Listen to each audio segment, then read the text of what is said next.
name sa ako ang system is Smart Boarding House Management System. So, if wala pa ka account, register ka diri. Maka-register ka if admin ka, owner, or tenant, or caretaker. So, if naana kay account, diretso naka-login.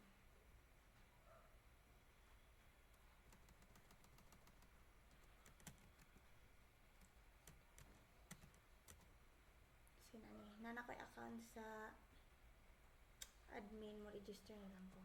Ay, 1, 2, 3, 4.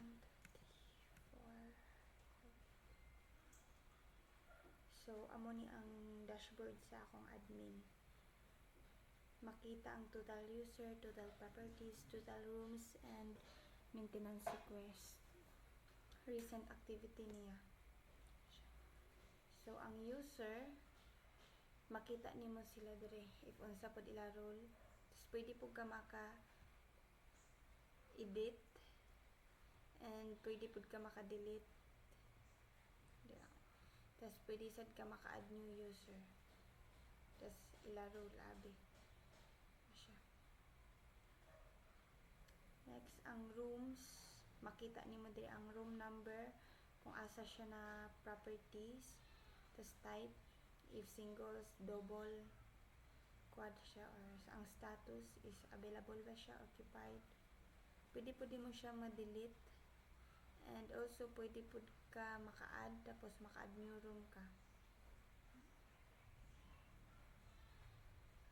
And properties. Also sa properties is dire. Makita nimo ang owner, ang caretaker, siya. Pwede po ka maka-add new properties. Then, ang tenants, makita nimo if kani siya. Mura na ako tenant na kuan is mo siya active. Pwede po ka maka-add. And payments. Kani is pag mo bayad ang tenants, pwede nimo siya i-approve or i-reject. I-approve na ko na siya. Na-approve. Tapos makita na siya sa kuan sa tenant dashboard nga na-approve na siya sa admin. Ayan, ang maintenance na. Pwede ka maka-add new request. Kani, pwede ka nimo ni siya or i-cancelled or completed na siya. Completed na siya in progress pang usa. Reports. Siya reports nimo.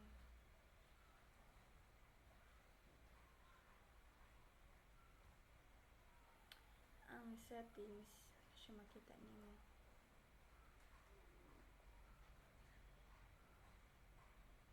Then, log out.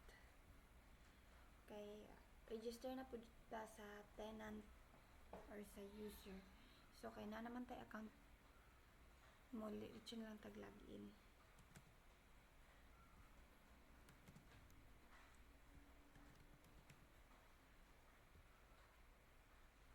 Amo na ako dashboard sa tenant or sa user. So, makita nimo ang personal information nimo. Tapos, ang room information nimo, asa ka property, tapos address, kung sa ka nga room type, monthly rate, 1,000. Tapos, kung kinsa ang caretaker, ana sa imo nga room, na siya. Tapos, if ever may request maintenance, for example, abi is na kaya appliance repair, tapos if urgent na siya or normal ra, masubmit request ra ka. Muni ang kanang makita po nimo ang mga recent maintenance request nimo. Siya. Mo ni siya mga recent. I-submit na siya nimo, tapos makita na ang caretaker ana, makita sa caretaker. Next, make a payment. So, diri is mo pili ra ka cash, GCash, Maya, or bank transfer. So, if for example, arita sa cash, mahulog ta og 2,000. So submit payment. So payment is submitted successfully. Please wait. So hulata sa confirmation sa admin. Sina na siya makita diri amount paid, remaining balance, progress, monthly rent 100. Dari siya. If ma-confirm na ni admin, reach na siya diri. Yang payment history makita. Okay. Dara to ganina ay 2,000 pending pa siya. Muni ang mga recent.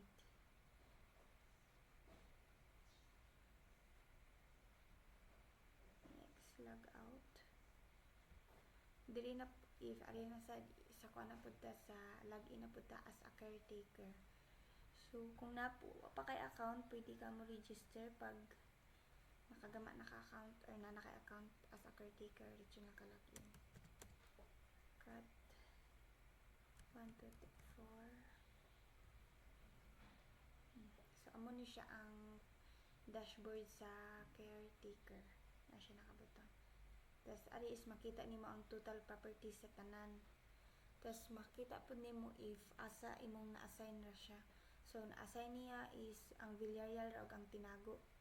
Pero ang uban nga properties lain na pud ang naka-caretaker ana, like sa San Roque, sa Laguna. Tapos total rooms makita if sa imong gikuanan nga room na-assign is makita nimo pila book rooms. Tapos ang occupied niya mo ni siya. Ang available 3 siya. Kita tulo ka available. Maintenance pang isa. Tapos makita din kung single siya 1,000, if double 2,000. If quad room naman good for 4 person siya 4,000 a month. So pending maintenance ari. If ang tenant nag-request og maintenance sa imuha, so makita nimo siya diri. So for example, ang kani siya in progress pa siya. If mahuman na nimo siya, pwede nimo siya i-update.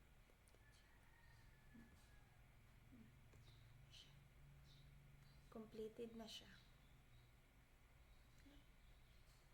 Wala na siya pending, 7 complete. Tas assign properties ari na siya.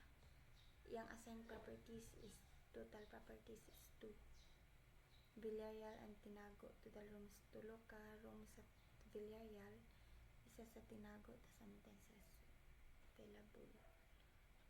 Room and tenants. So makita nimo diri kung kinsay nag-occupied ana nga room. So available pa ni siya. Log out. So ari na pud ta sa owner. If wala pa ka account sa owner, pwede ka mo register here. Charot. Tas pag na kay account, mo lang ka login. So i-login ako ang sa owner nga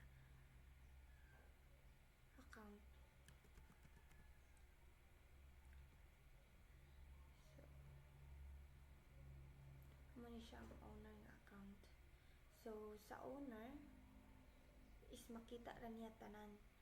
Makita niya ang sa admin nga mga like sa admin nga dashboard, makita niya pero dili siya maka-add, like makita niya ang user tanan, mo ni ang user tanan abi. Kani sila, tas makita po na niya ang rule kung caretaker, owner or admin pa na siya, tas kung when siya naggamaan na. Tapos properties, makita niya tanan ang properties like kani RJ Violet House, RJ Black House, White House, and Green House. Tapos makita pod ang kanang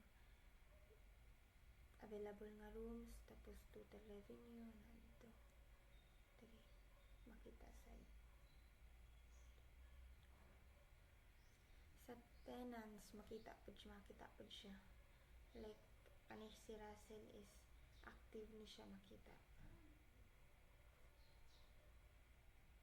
This ang reports, makita niya tanan. Pero di siya makailabot, igo siya makita. Siya total rooms sa lado. Makita po niya ang maintenance statistic, completed, recent siya. ang payments also makakita siya sa payments. Tapos total property supat, ang total rooms unom, usa ra ka active nga tenants, tapos makita yung total revenue. Mara na